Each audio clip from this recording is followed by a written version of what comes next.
America ਦੀ ਜਾਂਚ agency FBI ਵੱਲੋਂ ਪੰਜਾਬੀ ਭਾਸ਼ਾ ਵਿੱਚ ਇੱਕ ਜਾਣਕਾਰੀ ਸਾਂਝੀ ਕੀਤੀ ਗਈ ਹੈ, ਜਿਸ ਦਾ ਉਦੇਸ਼ ਅਮਰੀਕਾ ਵਿੱਚ ਵਸਦੇ ਪੰਜਾਬੀਆਂ ਨੂੰ ਅੰਤਰਰਾਸ਼ਟਰੀ ਦਬਾਅ ਜਾਂ ਕਹੀਏ ਟਰਾਂਸਨੈਸ਼ਨਲ ਰਿਪਰੈਸ਼ਨ ਤੋਂ ਬਚਾਉਣਾ ਜਾਂ ਇਸ ਦੇ ਸ਼ਿਕਾਰ ਪੰਜਾਬੀਆਂ ਦੀ ਮਦਦ ਕਰਨਾ ਹੈ। FBI ਵੱਲੋਂ ਪੰਜਾਬੀ ਵਿੱਚ ਇੱਕ ਇਸ਼ਤਿਹਾਰ ਦੇ ਜ਼ਰੀਏ ਹੈਲਪਲਾਈਨ ਨੰਬਰ ਜਾਰੀ ਕੀਤੇ ਗਏ ਹਨ ਅਤੇ ਅਮਰੀਕੀ ਪੰਜਾਬੀਆਂ ਨੂੰ ਸੁਰੱਖਿਆ ਦੇਣ ਦਾ ਭਰੋਸਾ ਵੀ ਦਿਵਾਇਆ ਗਿਆ ਹੈ। ਦੱਸ ਦਈਏ ਕਿ FBI ਨੇ ਇਹ ਕਦਮ ਉਦੋਂ ਚੁੱਕਿਆ ਹੈ ਜਦੋਂ ਅਮਰੀਕਾ ਵਿੱਚ ਵਸਦੇ ਇੱਕ ਸਿੱਖ ਆਗੂ ਗੁਰਪਤਵੰਤ ਸਿੰਘ ਪੰਨੂ ਨੂੰ ਭਾਰਤ ਵੱਲੋਂ ਮਾਰਨ ਦੀਆਂ ਸਾਜ਼ਿਸ਼ਾਂ ਦਾ ਪਰਦਾਫਾਸ਼ ਹੋਇਆ ਹੈ। ਕੈਨੇਡਾ ਵਿੱਚ ਸਿੱਖ ਆਗੂ ਭਾਈ ਹਰਦੀਪ ਸਿੰਘ ਨਿੱਜਰ ਦੇ ਕਤਲ ਅਤੇ ਅਮਰੀਕਾ ਵਿੱਚ ਗੁਰਪਤਵੰਤ ਸਿੰਘ ਪੰਨੂ ਸਮੇਤ ਹੋਰ ਸਿੱਖਾਂ ਨੂੰ ਨੁਕਸਾਨ ਪਹੁੰਚਾਉਣ ਦੀਆਂ ਖਬਰਾਂ ਵਿਚਾਲੇ ਅਮਰੀਕਾ ਦਾ ਇਹ ਕਦਮ ਅਹਿਮ ਮੰਨਿਆ ਜਾ ਰਿਹਾ ਹੈ, ਜੋ ਸਿੱਖਾਂ ਦੀ ਸੁਰੱਖਿਆ ਨੂੰ ਯਕੀਨੀ ਬਣਾਉਣ ਲਈ ਜ਼ਰੂਰੀ ਸੀ। FBI ਵੱਲੋਂ ਜਾਰੀ ਇਸ਼ਤਿਹਾਰ ਵਿੱਚ ਕਿਹਾ ਗਿਆ ਹੈ ਕਿ ਸਾਡੇ ਦੇਸ਼ ਅਮਰੀਕਾ ਵਿੱਚ ਦੂਜੇ ਮੁਲਕ ਦੀਆਂ ਸਰਕਾਰਾਂ ਵੱਲੋਂ ਅੰਤਰਰਾਸ਼ਟਰੀ ਦਬਾਅ ਪਾਇਆ ਜਾ ਰਿਹਾ ਹੈ, ਜਿਸ ਨੂੰ ਰੋਕਣ ਲਈ FBI ਨੂੰ ਤੁਹਾਡੇ ਸਹਿਯੋਗ ਦੀ ਲੋੜ ਹੈ।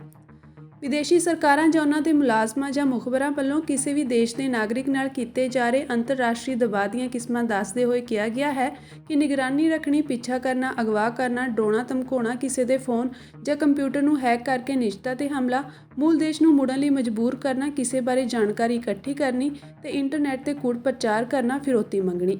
ਇਸ਼ਤਿਹਾਰ ਵਿੱਚ ਕਿਹਾ ਗਿਆ ਹੈ ਕਿ ਜੇਕਰ ਤੁਸੀਂ ਇਹਨਾਂ ਵਿੱਚੋਂ ਕਿਸੇ ਵੀ ਕਿਸਮ ਦੀ ਪਰੇਸ਼ਾਨੀ ਦਾ ਸਾਹਮਣਾ ਕਰ ਰਹੇ ਹੋ ਤਾਂ FBI ਵੱਲੋਂ ਜਾਰੀ 1-800 ਹੈਲਪਲਾਈਨ ਨੰਬਰ ਤੇ ਆਪਣੀ ਸ਼ਿਕਾਇਤ ਦਰਜ ਕਰਵਾ ਸਕਦੇ ਹੋ। FBI ਤੋਂ ਮੈਂ ਹਾਂ ਸੁਖਵੀਰ ਕੌਰ ਤੇ ਹੁਣ ਸੁਣੋ FBI ਵੱਲੋਂ ਜ਼ਰੂਰੀ ਜਾਣਕਾਰੀ।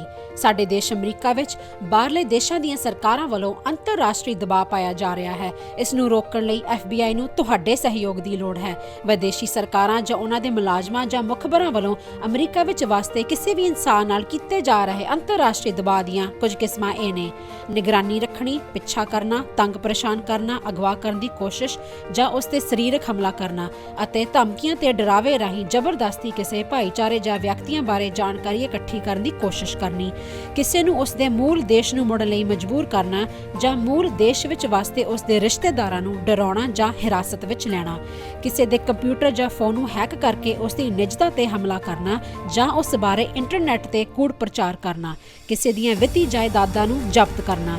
ਜੇ ਤੁਹਾਨੂੰ ਲੱਗਦਾ ਹੈ ਕਿ ਤੁਸੀਂ ਅੰਤਰਰਾਸ਼ਟਰੀ ਦਬਾਅ ਦੇ ਸ਼ਿਕਾਰ ਹੋ ਤਾਂ FBI ਨੂੰ ਹੁਣੇ ਕਾਲ ਕਰੋ 1-800-CALL-FBI ਜਾਂ 1-800-225-5324 ਤੇ ਸੰਪਰਕ ਕਰੋ। ਤੇ ਜੇ ਤੁਹਾਡੇ ਲਈ ਅੰਗਰੇਜ਼ੀ ਵਿੱਚ ਗੱਲ ਕਰਨਾ ਮੁਸ਼ਕਲ ਹੈ ਤਾਂ ਤੁਸੀਂ ਪੰਜਾਬੀ ਵਿੱਚ ਗੱਲ ਕਰਨ ਲਈ ਕਹਿ ਸਕਦੇ ਹੋ ਜਾਂ FBI ਦੀ ਵੈਬਸਾਈਟ tips.fbi.gov ਤੇ ਆਪਣੀ ਸ਼ਿਕਾਇਤ ਦਰਜ ਕਰਾਓ। ਹੋਰ ਜਾਣਕਾਰੀ ਲਈ ਦੇਖੋ fbi.gov/TNR।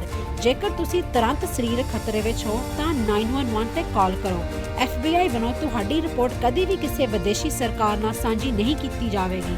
FBI ਦਾ ਮਨੋਰਥ ਅਮਰੀਕਾ ਵਿੱਚ ਵਸਦੇ ਲੋਕਾਂ ਦੀ ਰੱਖਿਆ ਕਰਨਾ ਅਤੇ ਯੂਨਾਈਟਿਡ ਸਟੇਟਸ ਦੇ ਸੰਵਿਧਾਨ ਨੂੰ ਕਾਇਮ ਰੱਖਣਾ ਹੈ।